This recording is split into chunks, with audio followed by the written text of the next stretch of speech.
Introdução. Moisés é uma das figuras mais enigmáticas e influentes da história bíblica. Sua vida, repleta de eventos extraordinários e lições de fé, é central para as tradições judaico-cristãs. Desde o seu nascimento milagroso até sua morte no Monte Nebo, a trajetória de Moisés é marcada por momentos de profunda interação com o divino, demonstrações de poder sobrenatural e atos de liderança que moldaram o destino de uma nação. Nascido em uma época de opressão brutal, a sobrevivência inicial de Moisés foi nada menos que um prodígio. Sua jornada desde as margens do Nilo até os corredores do poder egípcio e, finalmente, para as solidões do deserto de Madiã, revela um caráter complexo e multifacetado.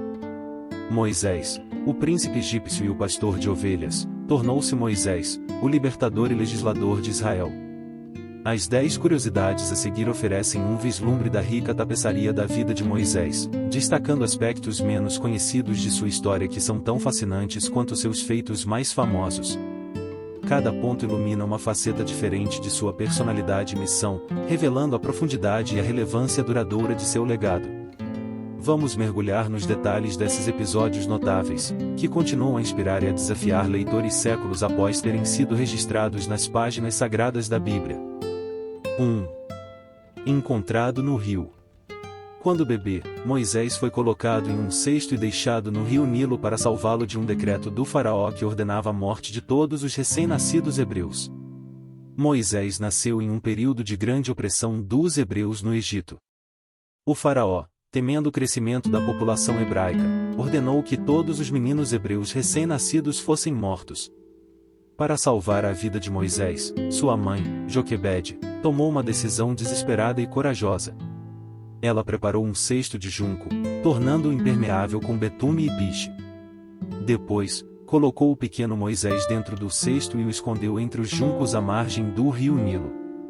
A irmã de Moisés, Miriam, ficou de longe observando o que aconteceria com ele. A filha do faraó, que não é nomeada na Bíblia, foi ao Nilo para se banhar e notou o cesto entre os juncos. Ao abrir o cesto, ela encontrou o bebê chorando e, movida por compaixão, decidiu salvá-lo. Miriam, vendo a oportunidade, aproximou-se da princesa e ofereceu-se para encontrar uma ama de leite hebraica para cuidar do bebê. A princesa concordou, e Miriam trouxe Joquebede, que assim pôde cuidar de seu próprio filho e ser paga por isso. Quando Moisés cresceu, foi levado à filha do faraó e se tornou seu filho adotivo, recebendo a educação e os privilégios de um príncipe egípcio. Esse ato de preservação e a subsequente adoção real foram fundamentais para o futuro papel de Moisés como libertador dos israelitas da escravidão no Egito. A história de Moisés é um exemplo de fé e providência divina, mostrando como um evento aparentemente pequeno pode ter um impacto significativo na história. 2. Adotado pela realeza. Moisés foi encontrado e adotado pela filha do faraó, crescendo assim no palácio egípcio. Após ser encontrado pela filha do faraó enquanto estava escondido entre os juncos do rio Nilo, Moisés foi levado para o palácio real. A princesa, movida pela compaixão ao ver o bebê chorando, decidiu adotá-lo como seu próprio filho. Moisés, embora nascido hebreu, cresceu com os privilégios de um príncipe egípcio. Ele recebeu uma educação real, que incluía o aprendizado em todas as sabedorias dos egípcios, tornando-se poderoso em palavras e ações. Esta educação não era apenas acadêmica, mas também incluía treinamento em liderança, estratégia militar e administração, preparando-o para um papel significativo na sociedade egípcia. No entanto, apesar de sua posição elevada e da vida de luxo no palácio, Moisés nunca esqueceu suas raízes hebraicas. Isso ficou evidente quando ele interveio em defesa de um hebreu que estava sendo maltratado por um egípcio, um ato que eventualmente o forçou a fugir do Egito para salvar sua própria vida. A adoção de Moisés pela filha do faraó é um ponto de virada crucial em sua vida, pois lhe proporcionou uma perspectiva única e os meios para, mais tarde, liderar os israelitas para fora da escravidão no Egito. Sua experiência na corte egípcia também o ajudou a entender melhor os caminhos do faraó e do governo egípcio, o que foi instrumental em sua missão subsequente como libertador de seu povo. 3.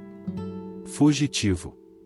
Após matar um egípcio que estava agredindo um hebreu, Moisés fugiu para Madiã, onde começou uma nova vida. Moisés, já adulto e vivendo como um príncipe no Egito, saiu para visitar seus irmãos hebreus. Durante essa visita, ele testemunhou um egípcio maltratando um hebreu. Movido por um senso de justiça e talvez pela raiva, Moisés olhou ao redor para garantir que ninguém estava observando e matou o egípcio, escondendo seu corpo na areia. No dia seguinte, Moisés voltou e encontrou dois hebreus brigando.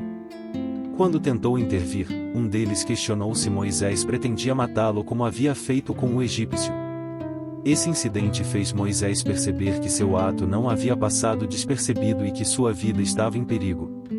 O faraó, ao saber do ocorrido, procurou matar Moisés.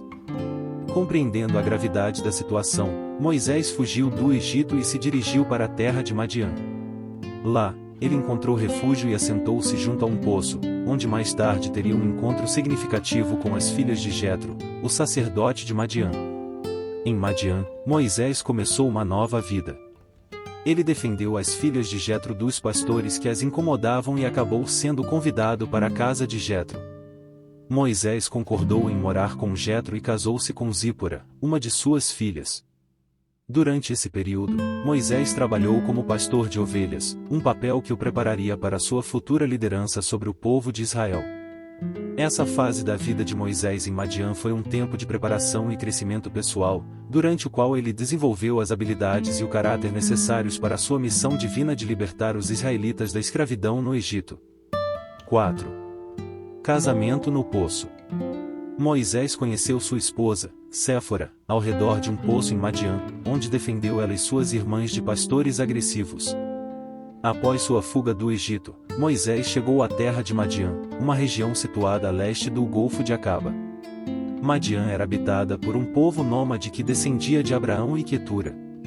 Lá, Moisés se assentou junto a um poço, um local comum para buscar água para os rebanhos. Enquanto estava no poço, Moisés presenciou um grupo de mulheres, as 7 filhas de Jetro, tentando tirar água para dar de beber ao rebanho de seu pai. No entanto, elas foram impedidas por pastores que as expulsaram dali. Moisés, demonstrando sua coragem e senso de justiça, interveio em defesa das mulheres e ajudou-as a obter água para o rebanho. Impressionado com a ação de Moisés, Jetro, que também é chamado de Reuel, convidou-o para sua casa. Por gratidão e reconhecimento, Jetro ofereceu hospitalidade a Moisés, e eventualmente, deu-lhe sua filha Zípora em casamento. Com Zípora, Moisés teve 2 filhos, Gerson e Eliezer. O nome do primeiro filho reflete o sentimento de Moisés em Madiã, significando estrangeiro ou sou homem em terra estrangeira. Esse episódio no poço não apenas proporcionou a Moisés uma família e um lar em Madiã, mas também destacou suas qualidades de liderança e compaixão, que seriam essenciais em sua futura missão de libertar os israelitas da escravidão no Egito. 5. Pastor de ovelhas. Em Madiã, Moisés tornou-se pastor de ovelhas, trabalhando para seu sogro, Jetro. Depois de fugir do Egito e chegar a Madiã, Moisés começou a trabalhar para Jetro, seu sogro, como pastor de ovelhas. Este trabalho era muito mais do que uma simples ocupação, era uma preparação para sua futura missão de liderar o povo de Israel. A vida no deserto, cuidando das ovelhas, ensinou a Moisés paciência, humildade e dependência de Deus. Como pastor, Moisés passava muito tempo sozinho no deserto, o que lhe proporcionava ampla oportunidade para reflexão e crescimento espiritual.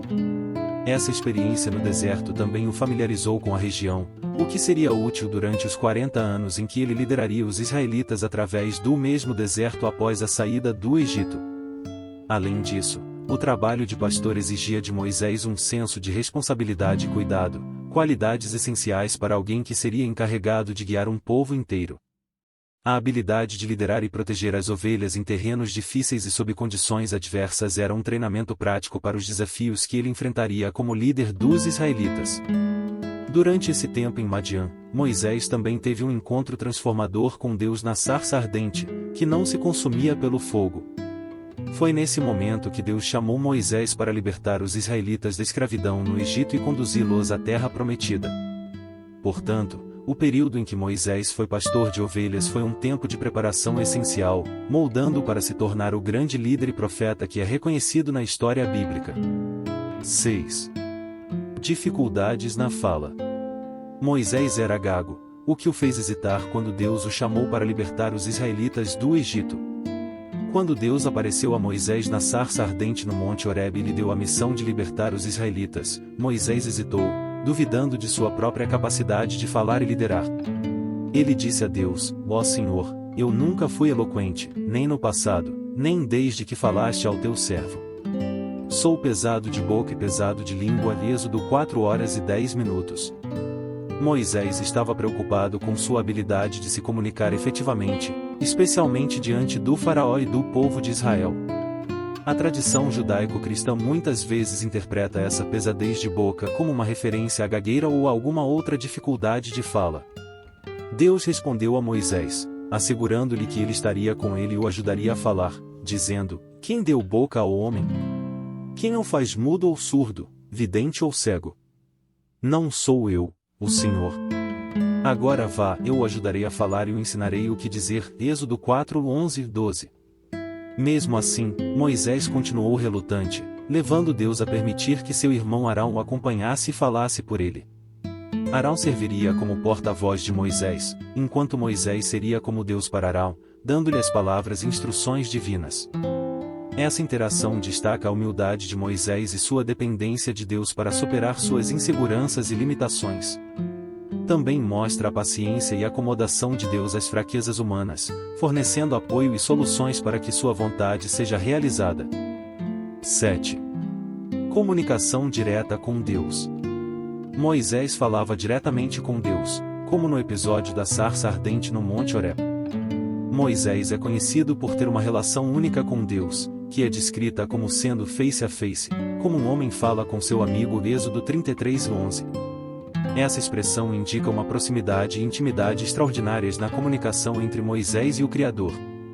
Durante o tempo em que os israelitas vagavam pelo deserto, Moisés frequentemente se retirava para a tenda da reunião, um lugar fora do acampamento onde ele se encontrava com Deus.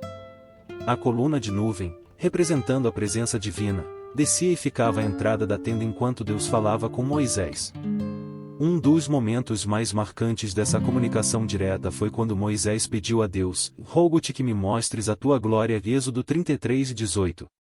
Deus concordou em revelar sua glória a Moisés, mas com a condição de que Moisés não poderia ver sua face, pois não se pode ver a minha face, porquanto homem nenhum verá a minha face, e viverá. Êxodo 33:20. Em vez disso, Deus permitiu que Moisés visse suas costas enquanto passava por ele, protegendo-o com sua mão e colocando-o na fenda de uma rocha.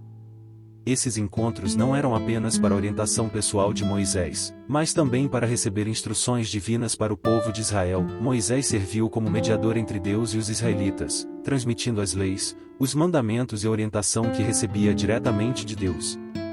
A comunicação direta entre Moisés e Deus é um testemunho da fé e da liderança de Moisés. Ele não apenas guiou os israelitas fisicamente pelo deserto, mas também espiritualmente, estabelecendo a base para a relação entre Deus e seu povo escolhido. 8. Abertura do Mar Vermelho. Moisés é famoso por dividir as águas do Mar Vermelho, permitindo que os israelitas escapassem do exército egípcio. A abertura do Mar Vermelho ocorreu quando os israelitas, liderados por Moisés, estavam fugindo da perseguição do faraó e seu exército após terem sido libertados da escravidão no Egito. Ao se aproximarem do Mar Vermelho, encontrarão-se encurralados, com o mar à frente e os egípcios se aproximando por trás. Neste momento de desespero, Moisés confiou em Deus para providenciar uma saída. Deus instruiu Moisés a levantar seu cajado e estender a mão sobre o mar. Ao fazer isso, um forte vento leste soprou durante toda a noite, fazendo com que as águas se dividissem e criassem um caminho seco pelo qual os israelitas puderam atravessar. Enquanto os israelitas atravessavam o leito do mar a pé enxuto, os egípcios os seguiram. No entanto, uma vez que os israelitas alcançaram a outra margem em segurança, Deus disse a Moisés para estender a mão sobre o mar novamente. Quando Moisés obedeceu, as águas voltaram e cobriram os carros, cavaleiros e todo o exército do faraó que havia entrado no mar atrás deles. Nenhum deles sobreviveu.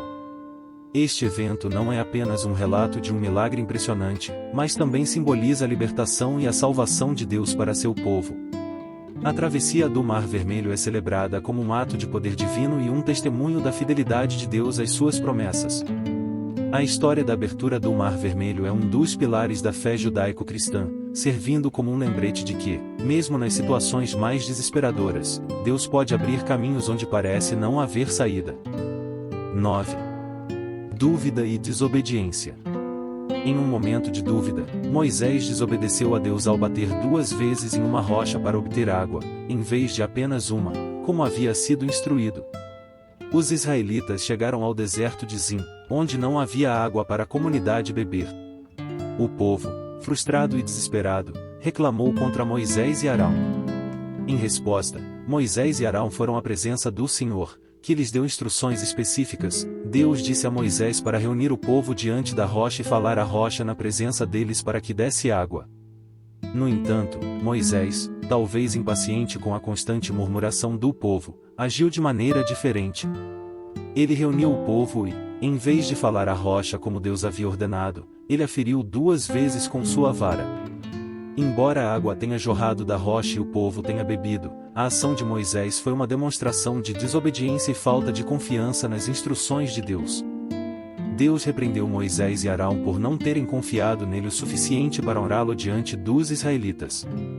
Como consequência, Deus disse que eles não levariam a comunidade à terra prometida. Este incidente é significativo porque mostra que até mesmo líderes como Moisés, que tinham uma relação próxima com Deus, podiam falhar em confiar plenamente e obedecer a Deus.